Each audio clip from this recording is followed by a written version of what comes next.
Aujourd'hui, Science en Tourne est à l'Université de Pau et des Pays de l'Adour et s'intéresse à un sujet d'économie, l'évasion fiscale des multinationales.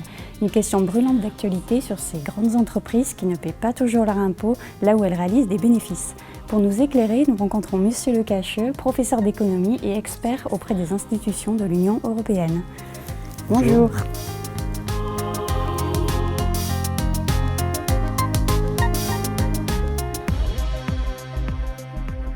L'évasion fiscale est devenue ces derniers mois un sujet brûlant en Europe.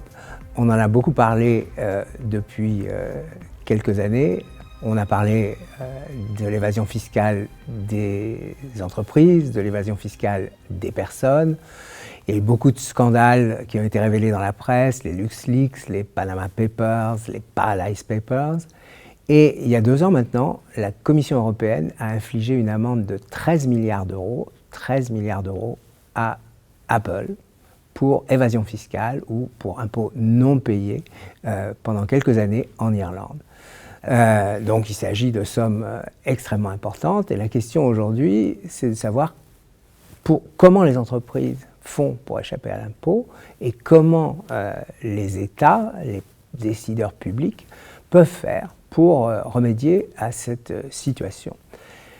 Aujourd'hui, évidemment, les entreprises multinationales profitent des failles qui existent dans le système et nous, économistes, nous sommes là pour à la fois essayer de comprendre comment les entreprises exploitent ces failles dans le système d'imposition et pour aussi essayer d'éclairer la décision politique sur comment faire pour remédier à ces anomalies, comment faire pour remédier à ce qu'on pourrait appeler une injustice, puisque au fond, certaines entreprises payent l'impôt, d'autres, et notamment celles qu'on appelle les GAFA, parviennent à échapper à l'impôt, et donc il s'agit de ce qu'on appelle parfois une concurrence déloyale entre entreprises, et puis une injustice tout simplement. Alors le principe d'imposition qui prévaut pour les entreprises, c'est ce qu'on appelle le principe de source. Qu'est-ce que ça veut dire? Ça veut dire tout simplement qu'une entreprise doit payer des impôts sur son bénéfice là où elle est active, c'est-à-dire là où elle réalise sa production. Bon.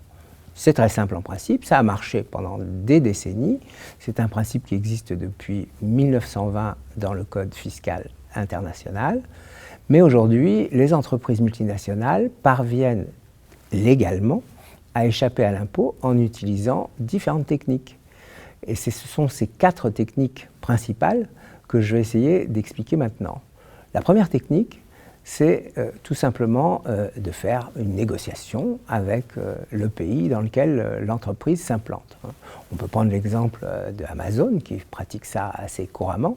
Lorsqu'Amazon veut implanter un nouvel entrepôt logistique, par exemple en Europe, pour mieux distribuer ses produits, eh bien, elle va voir les autorités des différents pays dans lesquels elle envisage d'implanter cet entrepôt et elle négocie tout simplement, c'est-à-dire qu'elle demande aux autorités quels sont les avantages qui lui seront offerts si elle s'installe dans ce pays plutôt que dans le pays voisin. Par exemple, dans l'est de la France plutôt qu'au Luxembourg, en Allemagne, en Belgique. On voit bien que pour Amazon, c'est à peu près la même chose en termes de logistique, mais en termes d'avantages fiscaux, ça ne sera pas la même chose, en termes de subventions, ce ne sera pas la même chose non plus. Donc ça, c'est le premier mécanisme qui est très simple, c'est une espèce de mise aux enchères, où on demande aux différents pays qu'est-ce que vous m'offrez comme avantage. Deuxième mécanisme, c'est ce qu'on appelle les prêts, tout simplement, des prêts comme vous pouvez avoir des emprunts bancaires, etc., entre les différents établissements d'une même multinationale.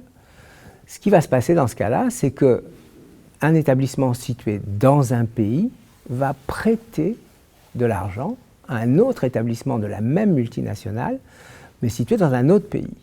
Pourquoi faire ça? Eh bien, tout simplement parce que les intérêts sur ces prêts sont déductibles du bénéfice imposable. Donc, on va pouvoir, grâce à ces intérêts, transférer du bénéfice imposable d'un pays dans lequel le taux d'imposition des bénéfices est élevé vers un pays dans lequel le taux d'imposition des bénéfices est bas. Donc on voit que c'est un mécanisme très simple qui se passe à l'intérieur de l'entreprise et dans lequel, simplement en prêtant de l'argent d'un établissement à l'autre, on transfère des bénéfices. Troisième dispositif, le plus utilisé par les multinationales en fait, c'est ce qu'on appelle le prix de transfert. Et le prix de transfert, c'est tout simplement le prix que facture un établissement à un autre, à l'intérieur de la même entreprise, pour transférer justement des produits. Alors on peut prendre un exemple très simple pour illustrer ça. Prenons le cas d'une entreprise qui fabrique des ordinateurs. Cette entreprise qui fabrique des ordinateurs, multinationale, elle a généralement des établissements de production dans différents pays et chaque établissement est spécialisé dans la production d'un certain composant de l'ordinateur. Donc, supposons que cette entreprise produise des composants dans un pays, par exemple d'Europe de l'Est, la République tchèque ou la Slovaquie, et qu'elle assemble les ordinateurs dans un autre pays, par exemple l'Irlande. À ce moment-là, l'établissement en Europe de l'Est va vendre les composants à l'établissement qui assemble les ordinateurs en Irlande. Mais cette vente est à l'intérieur de l'entreprise, donc ce n'est pas une vente de marché, c'est une vente fictive en quelque sorte. Et donc le prix qui est facturé dans cette vente, c'est un prix fictif aussi, c'est ce qu'on appelle un prix de transfert. Il suffit pour l'entreprise de manipuler ce prix de transfert pour que le bénéfice apparaisse soit dans l'un, soit dans l'autre des deux pays. Si le prix de transfert est élevé, le bénéfice va apparaître dans le pays de l'entreprise, de l'établissement qui vend, et si le prix de transfert est bas, le bénéfice va apparaître dans le pays de l'établissement qui achète. Et donc, par ce simple mécanisme des prix de transfert, les entreprises multinationales peuvent facilement transférer des bénéfices imposables d'un pays à forte imposition des bénéfices vers un pays à faible taux d'imposition des bénéfices. Et tout ça est parfaitement légal là aussi, et facile à faire en l'occurrence. Quatrième mécanisme par lequel les multinationales peuvent échapper à l'impôt, c'est le transfert des revenus de propriété intellectuelle. La propriété intellectuelle, c'est ce qui fait la valeur des grandes entreprises aujourd'hui, soit les brevets en cas d'innovation, soit les marques, c'est-à-dire l'image de l'entreprise. Dans le premier cas, vous avez toutes les grandes entreprises qu'on appelle les GAFA, Google, Apple, Facebook, Amazon, Microsoft, à ce moment-là on parle des GAFAM. Et dans le deuxième, vous avez toutes les grandes entreprises très connues aujourd'hui, par exemple McDonald's, Starbucks, etc., qui sont des entreprises qui ont des établissements partout dans le monde et qui vendent leurs produits partout dans le monde. Comment font-elles pour utiliser les revenus de la propriété intellectuelle? Eh bien, c'est très simple. En fait, elles logent dans une filiale située dans un paradis fiscal ces droits de propriété intellectuelle, les brevets, les marques, etc. Et ensuite, elles utilisent les différents établissements qu'elles ont partout dans le monde pour verser des redevances sur l'utilisation de ces droits, c'est-à-dire sur les marques par exemple, comme Starbucks ou McDonald's, et transférer ainsi les bénéfices des pays dans lesquels elles vendent leurs produits ou leurs services vers le paradis fiscal dans lequel se trouvent les droits de propriété intellectuelle. Alors pour essayer d'évaluer quelle est l'ampleur de cette évasion fiscale, c'est-à-dire quels sont les montants de pertes de recettes fiscales auxquels donnent lieu ces pratiques des entreprises multinationales, c'est un peu compliqué parce que les données que l'on doit utiliser ne sont pas des données facilement accessibles, ce ne sont pas des données qu'on trouve sur des bases de données officielles. En fait, il faut aller chercher dans les comptes des entreprises elles-mêmes. Ces comptes des entreprises, ils sont généralement publics puisque les entreprises sont cotées en bourse et que toutes les entreprises cotées en bourse sont tenues de publier des comptes. Mais ils sont publics seulement si vous allez dans les chambres de commerce, etc., pour éplucher les comptes. Donc c'est ce qu'on va faire. On va essayer de voir pour chaque entreprise quel est le bénéfice réalisé vraiment dans chaque pays, comment l'entreprise parvient à transférer tout ou partie de son bénéfice dans un autre pays, dans un paradis fiscal, etc. C'est assez long, assez fastidieux, mais on peut le faire pour un certain nombre de cas. C'est ce que fait la Commission, par exemple, lorsque elle inflige des amendes, pas seulement à des entreprises américaines comme Apple, dont on a parlé tout à l'heure, mais aussi à des grandes multinationales européennes. Il y a eu le cas de Fiat, par exemple, le cas de BASF, l'entreprise allemande. Ces entreprises-là ont aussi été condamnées à payer des amendes pour évasion fiscale. It's a very serious illegal behavior.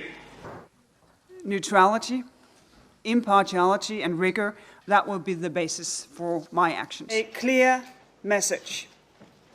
Member states cannot give unfair tax benefits to selected companies. The decision requires Google to stop its illegal conduct within 90 days. Et nous, économistes, on procède exactement de la même manière que la Commission, c'est-à-dire on va regarder dans les comptes, mais on va aussi essayer de faire des recoupements un peu indirects, en essayant de voir quel est le bénéfice théorique que toutes ces entreprises réalisent dans les différents pays européens, en utilisant par exemple les comptes nationaux, un certain nombre de données publiques, etc. etc. Et à l'aide de toutes ces estimations, on va pouvoir avoir une sorte de fourchette d'évaluation de la somme totale du manque à gagner. Quand on fait ça, eh bien, on s'aperçoit que l'ordre de grandeur des pertes de recettes fiscales dues à l'évasion fiscale des multinationales en Europe, c'est à peu près 100 milliards d'euros par an. Ce qui veut dire qu'en gros, si on arrivait à faire payer en Europe à ces multinationales l'impôt qu'elles devraient vraiment payer dans chacun des pays européens, les gouvernements européens auraient à peu près 100 milliards d'euros de plus par an de recettes fiscales, ce qui est loin d'être négligeable, bien sûr. Alors, face à ces abus et à ces pertes de recettes fiscales, les politiques, depuis quelques années, se sont emparés du sujet au niveau national et au niveau européen, et les économistes sont là, évidemment, pour essayer d'éclairer ces choix, ces décisions publiques, comment faire pour faire payer à ces entreprises des impôts à un niveau suffisant, comment faire pour introduire plus de justice dans l'imposition des entreprises. Et pour l'instant, il existe au moins 3 projets qui sont discutés, sachant qu'aujourd'hui en Europe, les taux d'imposition des bénéfices des sociétés sont extrêmement différents d'un pays à l'autre. Le pays où le taux d'imposition des bénéfices est le plus bas au sein de l'Union en ce moment, c'est la Bulgarie, avec un taux de 10% sur les bénéfices des sociétés. En Irlande, c'est 12,5%. Et le pays où le taux est le plus élevé, c'est la France, avec un taux d'imposition de 33 1 tiers, plus des prélèvements sociaux d'ailleurs. Et le gouvernement français actuel s'est d'ailleurs engagé à baisser ce taux d'imposition à 25% d'ici la fin du quinquennat. Donc la première solution, c'est une solution qui est actuellement sur le bureau du Parlement européen, qui est actuellement discutée. C'est une directive proposée par la Commission européenne qui propose d'harmoniser la définition du bénéfice imposable et de consolider le bénéfice imposable. La consolidation du bénéfice, ça consiste tout simplement à additionner tous les bénéfices et toutes les pertes que les différents établissements européens de cette multinationale réalisent pour une année donnée et à imputer tout ce bénéfice total à l'établissement où se trouve le siège européen de l'entreprise. Donc en consolidant, on va faire disparaître les pertes de certains pays, les bénéfices dans d'autres, et on va avoir quelque chose qui ressemble au bénéfice net européen de l'entreprise dans l'ensemble des pays européens. Et cette consolidation, eh bien, elle va être affectée au pays dans lequel se trouve le siège. Prenons un exemple très simple. Prenons une entreprise comme Fiat, dont le siège européen est situé aux Pays-Bas. Cette entreprise devrait déclarer tous ses bénéfices européens là où elle a son siège, c'est-à-dire aux Pays-Bas. De cette manière, elle ne peut plus jouer sur les prix de transfert ou les droits de propriété intellectuelle, etc., pour transférer du bénéfice d'un pays à l'autre, puisque tout est déclaré dans le pays du siège européen. Et sur la base de ça, ensuite, eh bien, chaque pays pourrait décider de l'imposition d'une fraction de ce bénéfice consolidé, celle qui correspond par exemple au chiffre d'affaires qui est dans son pays. Deuxième possibilité, c'est l'imposition justement sur la base du chiffre d'affaires. C'est ce que propose le gouvernement français actuellement pour les GAFA, et c'est ce qui est discuté aussi au sein du Conseil européen concernant justement l'imposition des GAFA.